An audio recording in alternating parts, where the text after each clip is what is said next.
Welcome back to Fishing 101, specifically Fishing Tackle 101. So the first part was about the introduction to the basics, kind of gave you an overview of the series.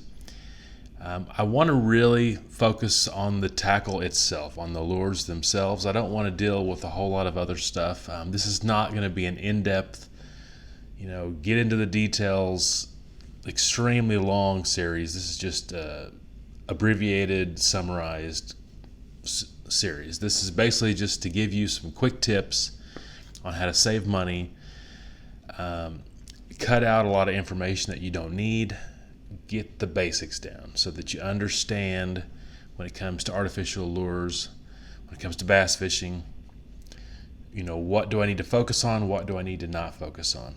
So in this video, I'm going to talk about conditions and a little bit of gear talk, a little bit of line talks, that type of stuff. So let's just throw some things out here so we can get to the more interesting stuff, which is the actual lures. So first of all, like I talked about in the introduction, you got to fish a good spot. You could have the most expensive lure that's ever been created, and then you could go on a perfect, nice, beautiful day that you feel like it's a great day for fishing. But if you're in a bad spot, you're not going to catch fish. Once again, let's talk about the criteria that we've set here. We're talking about catching bass primarily. Bass are an opportunistic fish, very aggressive, and they're just looking for a big meal. They're so fun to catch. You can throw so many different things out there and catch them relatively easily compared to other fish.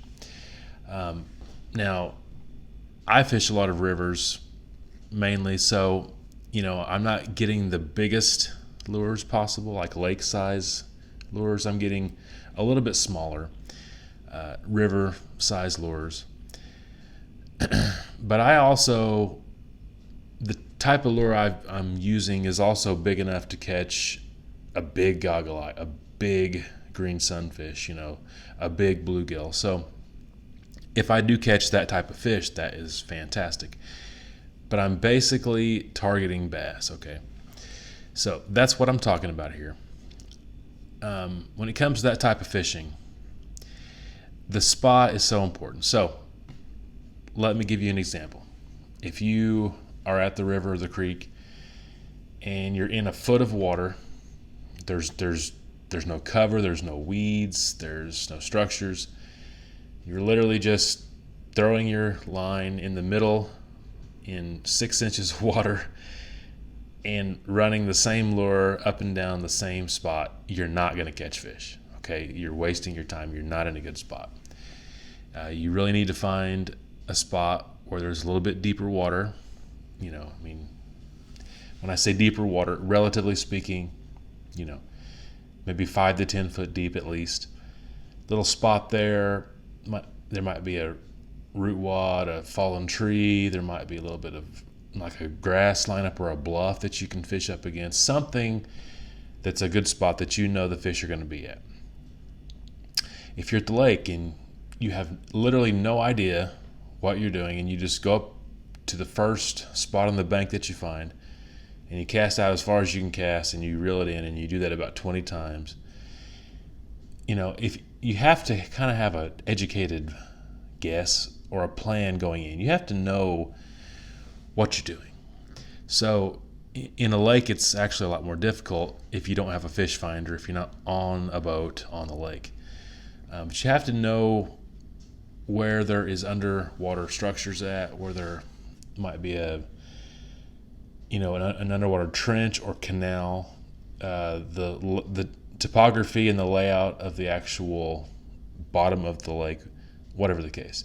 You have to know what you're targeting. You have to know where to go, and you want to get a fish finder where you can see fish. So just the big thing is make sure you're in a good spot. Maybe you have to drive a little bit further to get to a good spot, but that's okay. So don't waste your time fishing spots that aren't good.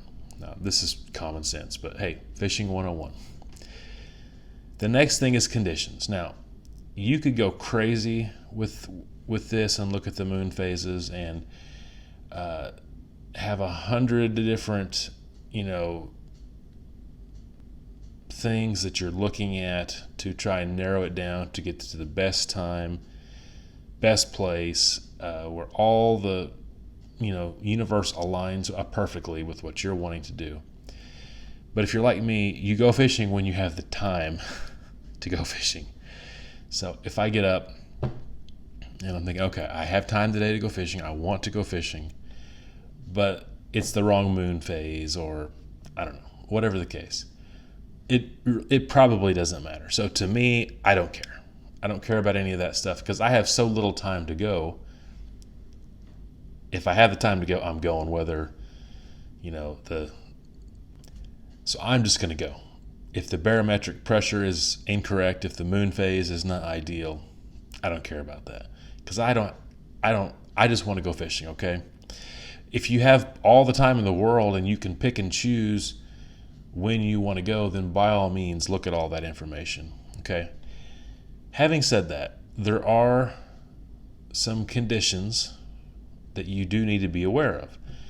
And mainly it's the wind, okay?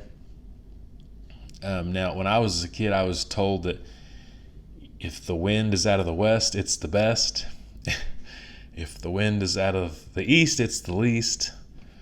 And I forget the rest of it, but anyway, there could be truth to that. I don't know. But I will tell you, if the wind is strong, fishing is tough. So on the rare occasions I have a chance to go fishing, one of the few things that will actually make me say I'm not going is if it's windy. So if there's a lot of wind, it can be tough. It's not to say you can't catch fish, and it kind of pushes the fish into certain spots. And on a lake, for instance, it usually puts fishes in a cove that's out of the wind, whatever the case. So you can use the wind to your advantage, but generally speaking, if it's windy, stay home.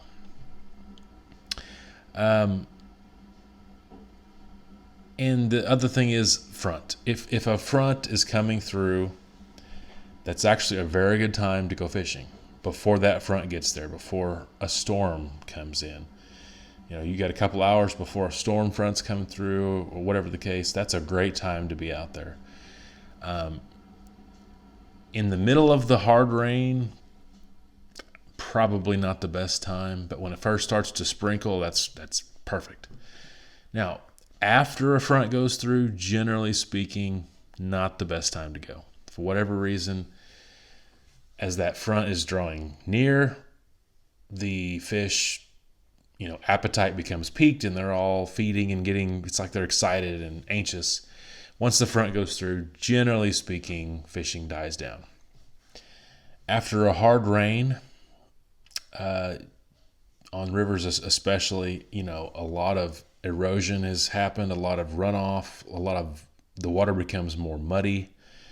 Also, a lot of food has washed into the stream, and fish are probably have an overabundance of little crickets and worms and different things that have flushed in there. So they're probably full, and it's also muddier and they can't see. So just some basics. If it's pretty windy, stay home. If you're fishing before a front comes through, before storms come through, perfect. Afterward, not very good.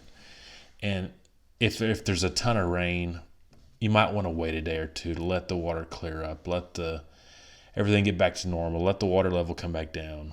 So those are the only things I really care about, the only things I think you should really focus on in this fishing 101 basics, okay?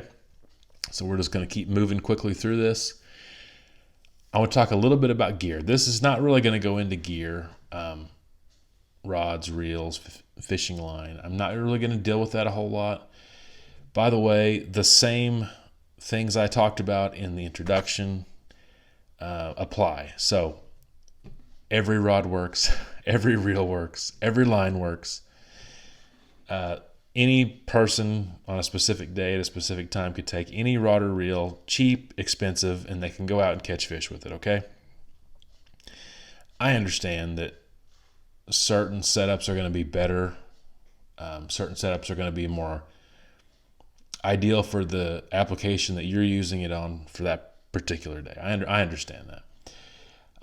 But basically,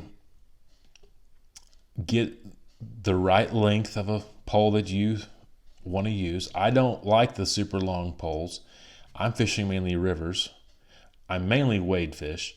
A lot of overhanging limbs are down in my way, and if I have a long pole, it's just hard to even make a cast.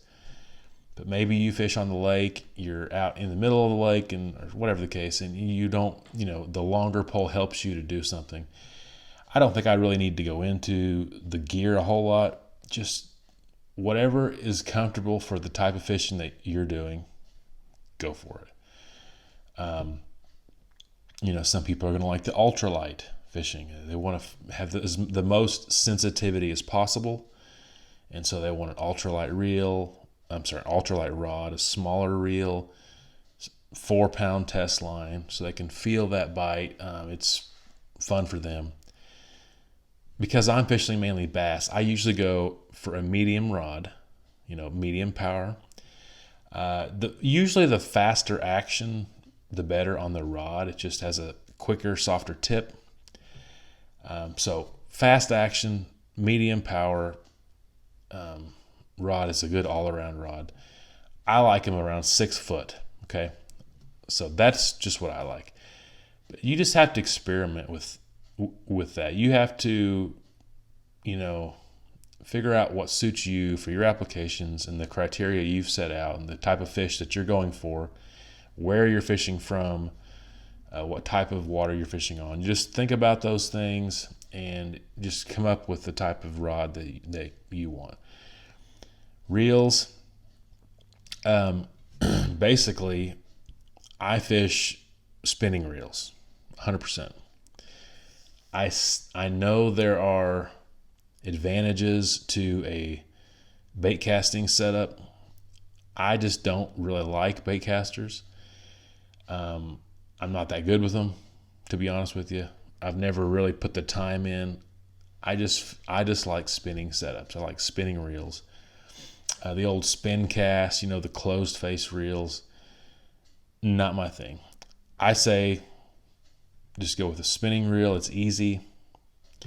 But if you're good with the bait casting reel and you like that, awesome. The one thing I will talk just a minute about is the type of line. So there's basically 3 big types of lines: monofilament, fluorocarbon, and braid. Braid is the new kid on the block the last 20 years. Everyone loves braid. It seems like all the professionals almost use braid entirely, except for maybe a monofilament leader or a fluorocarbon leader, whatever the case. I don't like braid a whole lot. I do see how it would have advantages at times, though. So let me just quickly explain the difference between the 3 types of lines. So the line that everybody's used, the line your dad used, the line your grandpa used, was monofilament. Okay? Monofilament stretches. Okay? It's not invisible. Fish can see it. And it floats. Honestly, that's the 3 things that you need to know about it. So if you don't have a sinker or a heavy hook or a heavy bait on that line, monofilament's going to float on the top, okay? Fish can see it. That's why most of the time it's made in clear form. Sometimes they'll make it in a certain color to match, green color or blue color to match the water color. So now fluorocarbon is very much the opposite of monofilament. It does not float. Okay, it'll sink. It is invisible underwater. And even though it has stretch, it has less stretch. Okay. Braid is the thinnest of all and the strongest. Now, braid is something I don't actually use myself. It could have its applications. It's very strong and very thin. So you actually can get the same diameter line in a 50 or 60 pound braid test line as you could in like a 10 pound monofilament or fluorocarbon. So if you're looking for absolute strength, abrasion resistant, that's the way to go. It has zero stretch, zero. Monofilament's got a lot of stretch, fluorocarbon has a little bit, and braid has none, okay? So if you don't want any stretch at all, and if you want to be able to have very strong line without it being super thick, braid's your way to go. But in all honesty, I don't see a whole lot of use in braid. I mean, for specific situations, it could be fine. And in all honesty, you could use any one of these three for all applications. If you wanted to just simplify it, just get monofilament. You could use it for everything. If you want to get braid, you could use it for everything. But basically, everything I do, it boils down to two things. Am I fishing on top water, or am I fishing underneath the surface? If I'm fishing on top water, I want a monofilament line. It floats. That works hand in hand with top water. It's not invisible. I don't care. It's on top. I'm not honestly trying to be invisible down in the depths. It's got lots of stretch, which actually gives me a little bit of a delay in setting the hook, which is a good thing, because sometimes that top water causes us to just jerk the hook too quick, especially with like a weedless frog. So it's actually good to give us a little bit, like a half-second delay in that line stretching before it hooks up. So overall, I would say that monofilament is perfect for topwater. If you're fishing underneath the surface, whether it's mid-depth or whether it's on the bottom, like a spinnerbait, crankbait for mid-depth, or whether you're fishing, a jig or a worm or something on the bottom, fluorocarbon's perfect. It has less stretch, which is good because you don't need that stretchiness underwater. It's not a concern. You're also more likely to get hung up on the bottom than you would be on top water, okay? And if you are going to have to break off your line, you don't want all that stretch. If you've ever had to do that, where you're trying to break a line and it's just stretching, and then finally breaks, it's not ideal. So having less stretch is really better. So fluorocarbon meets that. It's invisible underwater. Since you're fishing mid-depth or on the bottom, that's perfect. So fluorocarbon just meets every need, okay? So to me, it's real simple. If I'm fishing on top water, I use monofilament. If I'm fishing under the water, the surface of the water, I use fluorocarbon. I don't even own any braid. Braid, there are certain circumstances where braid could be really good, maybe better, but I don't think it's necessary. So we're just boiling down to the very basics. Now, I rushed through this video, obviously, because the title of this series is Fishing Tackle 101. I'm really going to delve more into the actual lures, okay? That's more what I'm interested in. It's more what I want to talk about. But I couldn't just completely skip some of that stuff. So I wanted to touch on it. The most important thing of all is making sure you're fishing in a good spot. And then wind is a killer. You don't really want to fish after a lot of rain or after a front has went through, okay? And when it comes to line, if it's under the surface of the water, use a fluorocarbon. If it's top water, use monofilament. That's pretty simple. Very simple stuff. Kind of rushed through it, but I just want to get those things out of the way. I want to get that established as some basics. And like I said, when it comes to rods and reels, pick whatever is comfortable for you. I go with generally a 6-foot medium action or medium power rod with a fast action spinning reel. That's the easiest way to go. That's, to me, just the best. But if you want to use an 8-foot long rod with a bait casting reel, by all means. If you want to use a 5-foot ultralight or featherlight rod, if that's your thing, do it. But whatever works for you. So I don't have a whole lot of recommendations there. Just do with whatever, I should say, with whatever meets your applications, the criteria that you've set out, the type of fish that you're going for, type of places that you're going to be fishing.